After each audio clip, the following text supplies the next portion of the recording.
मेरे साथ बातचीत करने के लिए समाजवादी नेता और पूर्व विदेश मंत्री सलीम शेरवानी साहब मौजूद हैं। सलीम साहब, आप जिस फैमिली से बिलोंग करते हैं वो आज़ादी और गुलामी दोनों को अपनी आंखों से उस फैमिली ने देखा है। आपके फादर के बारे में भी हमने देखा कि पंडित जी के साथ 1-to-1 रिलेशन, आपका राजीव जी के साथ, गांधी परिवार के साथ रिलेशन।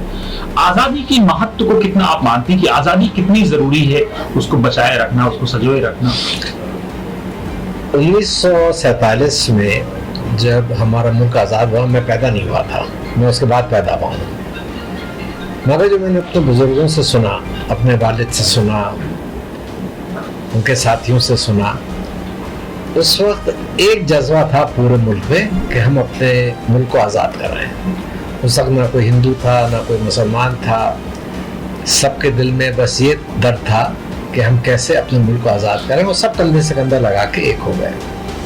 हमें आज़ादी मिली और उस आज़ादी का जो हमारे बुजुर्गों ने ख्वाब देखा था कि उस आज़ादी में हमारा मुल्क तरक्की करेगा, हमारा मुल्क बहुत आगे बढ़ेगा, हमारा मुल्क विकास करेगा, भाईचारा रहेगा, हम सब एक मिल के रहेंगे, वो कई सालों तक चला।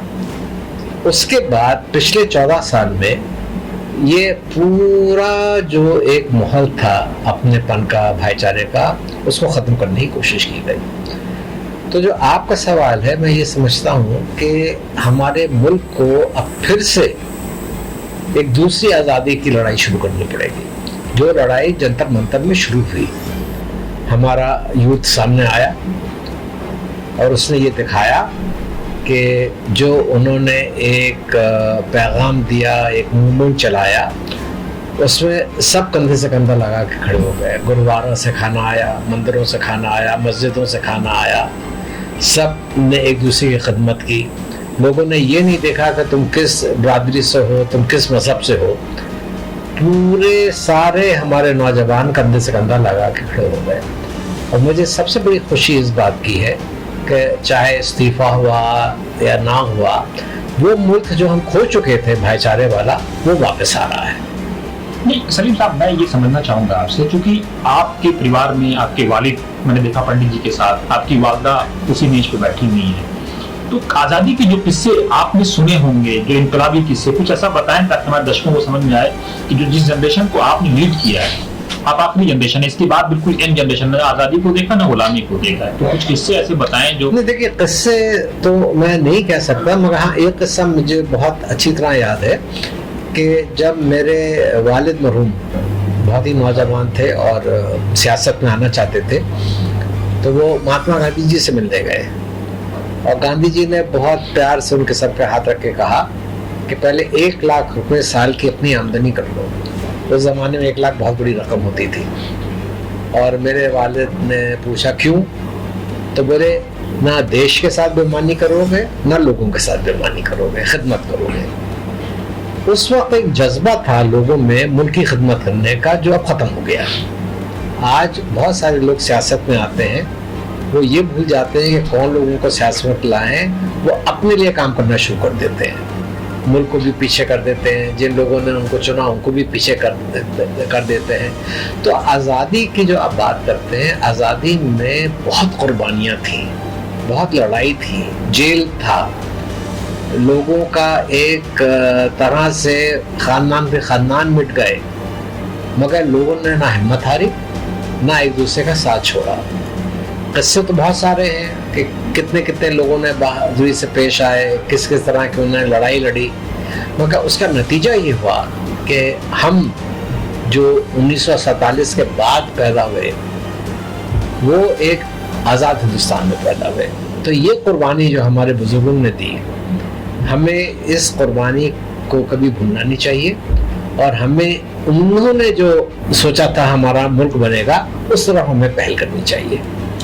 आपने जंतर मंतर की बात की। जंतर मंतर पे हमने देखा कि जंजीर ने मूव किया, लेकिन अभी हमने झारखंड में देखा कि एक बच्चा जैन अल्फा के रूप में सामने आया। अभी यूपी के हमीरपुर में हमने देखा कि जैन अल्फा जो है डीएम ऑफिस की तरफ मूव कर रहे हैं कि अब हमें अपने राइट की डिमांड कर रहे हैं। तो बच्चों में जो जागरूकता आई है, जैन अल्फा, जैन जी से आगे जैन अल्फा की तरफ, जैन बीटा की तरफ हम बढ़ चुके हैं, इसको कितना आप देख रहे हैं? ये बहुत जरूरी है। देखिए, आप अगर इतिहास उठा के देखिए, बांग्लादेश में क्या हुआ, यूथ सामने आया और बांग्लादेश के प्रधानमंत्री को छोड़ के जाना पड़ा। नेपाल में क्या हुआ, युद्ध सामने आया।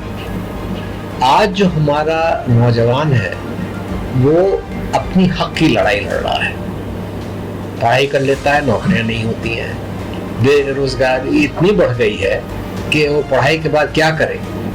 अगर आज वो इंसाफ की बात कर रहा है तो ये वो किसी की मुखालफत नहीं कर रहा है, ना वो किसी पार्टी की मुखालफत कर रहा है, वो अपनी आवाज उठा रहा है कि भाई हम पढ़ लिख के हमारा मुस्तकबिल, हमारा भविष्य क्या है।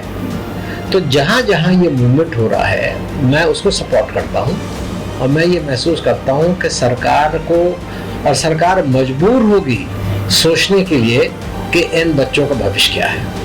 कि बच्चे ये पूछ रहे हैं कि साहब आपने नई पार्लियामेंट बना दी, नया पीएम हाउस बना दिया, 94,000 स्कूल बंद कर दिए, नए स्कूल भी बना देते। बिल्कुल, करोड़ों रुपए खर्च कर दिए, हजारों करोड़ रुपए खर्च कर दिए आपने नया पार्लियामेंट हाउस बनाने के लिए।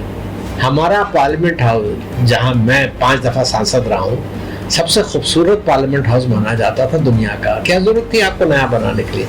जितने पैसा आपने उसमें खर्च किए उससे आप पता नहीं कितने नए अस्पताल खुल सकते थे, नई सड़कें बना सकते थे, नए उद्योग लगा सकते थे। तो ये चीजें आप अपनी ईगो को सेटिस्फाई करने के लिए जो कदम उठाते हैं, भाई आपको ईगो को सेटिस्फाई करना है तो हमारी जनता की काम करके सेटिस्फाई कीजिए। मेरे ख्याल में तो ये जितना पैसा है ये मेरी नजरों में वेस्ट है। और अगर बच्चे इस पर सवाल उठा रहे हैं तो बिल्कुल सही सवाल उठा रहे हैं। यूपी का चुनाव सामने है, 27 में बिल्कुल हम इंटर करने जा रहे हैं, अगस्त खत्म होने वाला है। अभी हमने देखा कि यूपी के एक जिले में आपकी पार्टी का कार्यालय बुलडोज कर दिया गया। आपके पार्टी के जो नेता हैं अखिलेश यादव, बहुत आक्रामक थे। पहली बार हमने अखिलेश यादव को ऐसा देखा कि हम तो बिल्कुल छोड़ेंगे नहीं जब सत्ता में आए। तो ये जो बदले की भावना राजनीति में कभी हम देखते नहीं थे, लेकिन ये जो शुरू हुई है ये कहाँ लेके जाएगी? इसको खत्म करना है। और मैं तो अखिलेश जी को भी ये बात समझाऊंगा, देखिए जब आप एमपी बन जाते हैं या आप एमएलए बन जाते हैं या आप मुख्यमंत्री बन जाते हैं तो आप उनके भी मुख्यमंत्री हैं जिन्होंने आपको वोट दिया, और आप उनके भी मुख्यमंत्री हैं जिन्होंने आपको वोट नहीं दिया। आप सबके बन जाते हैं और आपकी ताकत ये होती है कि आप सबको अगर साथ लेके चलेंगे और बगैर किसी रंजिश के, बगैर किसी दुश्मनी के सिर्फ विकास की राजनीति करेंगे तो जो लोग जो आपके मुखालिफ भी हैं वो आपके साथ जुड़ जाएंगे। तो मैं ये फील करता हूँ कि अब बदला हमें ख़त्म करना है और हमें सिर्फ विकास की तरफ लेके चलना है। जहाँ तक ये 2027 का चुनाव है, मुझे बहुत बड़ी उम्मीद है कि कांग्रेस पार्टी, समाजवादी पार्टी मिलकर चुनाव लड़ेगी और इसमें हमको बहुत बड़ी कामयाबी हासिल होगी। एक चीज बताएं कि यूपी से एक तस्वीर वायरल होती है, सलीम शेरवानी और अखिलेश यादव एक प्लेट में खाना खाते हुए नजर आते हैं। लोग कहते हैं कि साहब ये बहुत बड़ी मैसेजिंग अखिलेश यादव की तरफ से कि अब यूपी में या सपा में सलीम युग शुरू हो रहा है। नहीं, ऐसा कुछ नहीं है। हम लोग एक जगह साथ गए थे और वहाँ पे लोग खाना सर्व कर रहे थे। एक थाली आई, उसमें बहुत कुछ ज़्यादा ही खाना था। मैं उनके बगल में बैठा हुआ था। उन्होंने मुझसे कहा चलिए हम लोग मिलकर खाना खाने से एक ही थाली से खा लें। ये उनकी मोहब्बत थी, ये उनका बड़ापन था और हम दोनों ने एक ही थाली से खाना खाया। और मैं तो ये समझता हूँ कि ये अखिलेश जी क्या, एक थाली में पूरे मुल्क को खाना चाहिए, चाहे वो दलित हो, चाहे वो मुसलमान हो, चाहे वो अपर कास्ट हो, चाहे वो लोअर कास्ट हो। यही अगर भाईचारा फैलेगा। और जहाँ तक अखिलेश जी का सवाल है, ये सच्चाई है कि उन्होंने हमेशा मुझे बहुत इज्जत दी है और बहुत मेरी बातों को सुनते भी हैं, उस पर गौर भी करते हैं। और मैं ये समझता हूँ, मैंने अखिलेश जी से एक बात कही थी, मैंने कहा कि मैं आपको अखिलेश करके पुकारता हूँ क्योंकि आप मुझसे छोटे हैं, मेरे बेटे की उम्र के हैं, मगर जब मैं लोगों के बीच में आपके साथ बैठता हूँ तो मैं आपको सर कहता हूँ और आप मुझे रोका मत कीजिए क्योंकि आप मेरे पार्टी के लीडर हैं। मुझे उस ओहदे की इज्जत करनी है। अकेले में मैं आपको कुछ भी कहूँ और वो मेरा उनसे रिश्ता है। मैं जब उनसे बात करता हूँ मैं उनको अखिलेश कह के ही पुकारता हूँ, मगर जब लोगों के बीच में बैठता हूँ तो मैं उनको सर कहता हूँ या अखिलेश जी कहता हूँ, क्योंकि हमें एक जो ओहदा है उसकी भी इज्जत करनी चाहिए और सबको साथ जैसे मैंने कहा लेके चलना चाहिए। मेरी इस दफ़ा 2027 में पूरी कोशिश होगी, जितनी मुझ में ताकत है और जितना अल्लाह ताला मुझे हिम्मत देगा, कि मैं हर कोशिश करके समाजवादी पार्टी की सरकार बनाने में कामयाब हूँ। नहीं, वो तो लोग कह भी रहे हैं कि आपका जो दफ्तर है, या दिल्ली का दफ्तर हो या यूपी का, केंद्र बिंदु बना हुआ है, नेता बिल्कुल आने शुरू हो गए हैं, चुनावी माहौल आपने पहले से शुरू कर रखा है। हालांकि राहुल गांधी ने जो है इलाहाबाद में बिल्कुल भी फूंक दिया है, तो अब जो है आप तो जोड़ने पे लगे हुए हैं, लेकिन कितना बड़ा चैलेंज होगा आपके लिए, क्योंकि पार्टी को जोड़ना, हिंदू मुसलमान, अगड़ा पिछड़ा, ऊंच नीच सबको इकट्ठा करना, और आप सबसे मुलाकात भी कर रहे हैं। लोग खुद ब खुद आ रहे हैं। देखिए 14 साल हो गए, अब लोग थक चुके हैं। लोग थक चुके हैं इस नारे से कि हिंदू खतरे में है। लोग थक चुके हैं इस नारे से कि पाकिस्तान कब्रिस्तान। लोग अब सवाल का जवाब चाहते हैं कि भाई आप कांग्रेस की बुराई करते रहे, हर गलती आपने कहा कि कांग्रेस ने की है। अब 14 साल हो गए आपको, आप तो बताइए आपने क्या किया है। आप तो बताइए आपने कितनी नौकरियां बना दी हैं। आप तो बताइए आपने कितने कारखाने लगा दिए हैं। आप तो बताइए कितने पावर स्टेशंस आपने खोल दिए हैं, कितने अस्पताल आपने बना दिए हैं। अब हर चीज में, और एक तो मुझे बहुत अच्छा बयान लगा प्रियंका गांधी जी का, जब उन्होंने पार्लियामेंट में खड़े होकर कहा कि मोदी जी आप एक पूरा दिन कांग्रेस की बुराइयों के लिए दे दीजिए, बता दीजिए कितनी बुराइयां पंडित जी में रही, इंदिरा जी में रही, राजीव जी में रही, और पूरी बहस कर लीजिए, हम जवाब देंगे।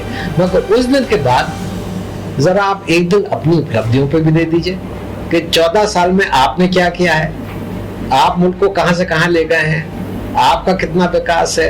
तो मेरा अपनी सोच ये है कि आपको इल्जाम देना तो बहुत आसान है, मगर आज आपको 14 साल का भी जवाब देना चाहिए। और जहां तक लोगों का सवाल है, लोग अब जानना चाहते हैं कि हमारा मुल्क किस तरफ जा रहा है, कहां पहुंच रहा है और कैसे आगे बढ़ेगा। नहीं, लेकिन सलीम साहब एक आखिरी चीज बताएं कि यूपी में जो वोट मांगा गया था, ये तो कहा गया था ना कि शमशान चाहिए कि नहीं चाहिए, कब्रिस्तान है, तो जब लोगों ने शमशान के नाम पे ही वोट दिया तो स्कूल की डिमांड क्यों कर रहे हैं? इसलिए क्योंकि होता क्या है, अगर आप एक छोटा सा नजरिया मैं आपको बताता हूँ, जब आप वोट डालने जाते हैं तो मुश्किल से 10 सेकंड लगते हैं आपको बटन दबाने में, मगर उस 10 सेकंड में आप अपने 5 साल का फैसला दे देते हैं। वो फैसला अगर आप किसी जज्बात में आके ले लेते हैं, या वो फैसला आप किसी के बहकाव में आके ले लेते हैं, तो हो सकता है वक्ती खुशी आपको मिल जाए, मगर 5 साल फिर आप वहीं के वहीं रह जाते हो, पीछे हट जाते हैं। कोशिश ही की जाती है लोगों के बीच में कि सिर्फ इलेक्शन के वक्त जज्बा भड़का दो, चाहे वो पुलवामा हो, चाहे वो पाकिस्तान के ऊपर कोई हमले की बात होती हो, चाहे वो कब्रिस्तान की बात होती हो। वो एक तरह से कोशिश ही की जाती है कि असली मुद्दों से लोगों का ज़हन हटा के इस चीज़ पे ले आओ कि वो सच्चाई को छोड़ के, असलियत को छोड़ के, बहक के आपका वोट दे दो, और आपको इसका फायदा मिला और मिलता रहा। मगर अब मैं समझता हूँ यही लोग होशियार हो चुके हैं। तो जो आपने बताया इलेक्शन की बात, मैं समझता हूँ ये इलेक्शन जो है ये बहुत फर्क होगा, और ऐसे मुद्दों पे होगा जो मुल्क को एक रखने का, भाईचारे का और विकास की बात करेगा। एक आखिरी चीज हम आपसे समझेंगे, क्योंकि आप विदेश मंत्री भी रहे, दुनिया को आपने बहुत करीब से देखा है, खासतौर से बादशाहों को आपने बहुत करीब से देखा है, रॉयल फैमिलीज को बहुत करीब से देखा है। अटल जी ने कहा था कि पड़ोसी नहीं बदले जा सकते, दोस्त बदले जा सकते हैं। आपको अच्छी तरह ये बात मालूम है। मक्का जो रिकॉर्ड हुआ है, टर्की, पाकिस्तान और सऊदी अरब, ये भूगोल के लिए कितना अहम है ये?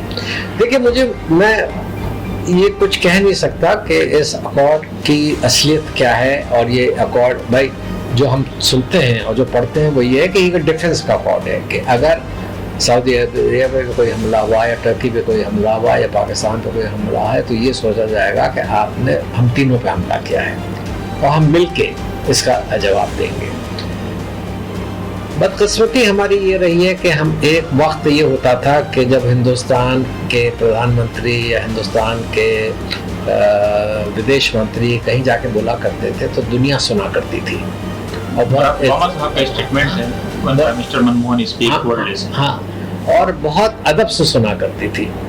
मुझे याद है जब मैं हिंदुस्तान का विदेश मंत्री बन के यूनाइटेड नेशंस गया तो 10 दिन का हमारा प्रोग्राम था।